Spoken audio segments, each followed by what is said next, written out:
नमस्कार दोस्तों, ये होली गीत है आप लोग के बीच लेकर आ गई हूँ।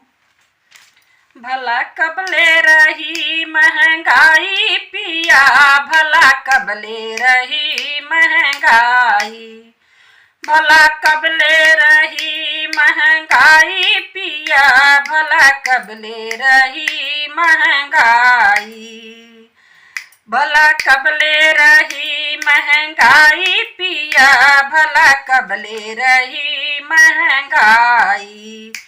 पहले से ज्यादा आबादी बढ़ल बा, पहले से ज्यादा आबादी बढ़ल बा, दूजे बजरिया का भौआ चढ़ल बा, दूजे बजरिया का भौआ चढ़ल बा। तीजे न होला कमाई पिया, भला कबले रही महंगाई, तीजे न होला कमाई पिया, भला कबले रही महंगाई, भला कबले रही महंगाई पिया, भला कबले रही महंगाई।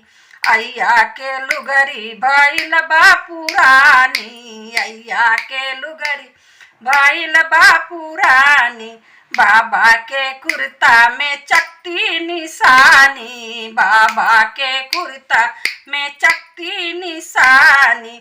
लड़का रोवेले भूखाई पिया, भला कबले रही महंगाई, लड़का रोवेले भूखाई पिया, भला कबले रही महंगाई, भला कबले रही महंगाई पिया, भला कबले रही महंगाई।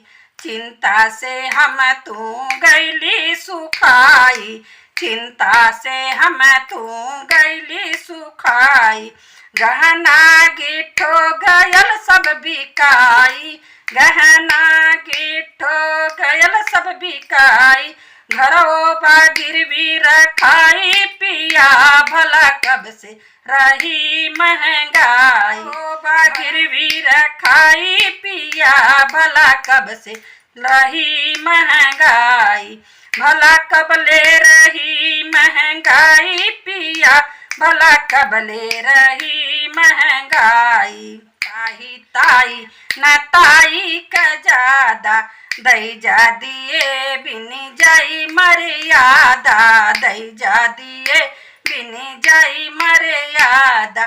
श्री राम राज गढ़ाई पिया, भला कबले रही महंगाई, भला कबले रही महंगाई पिया, भला कबले रही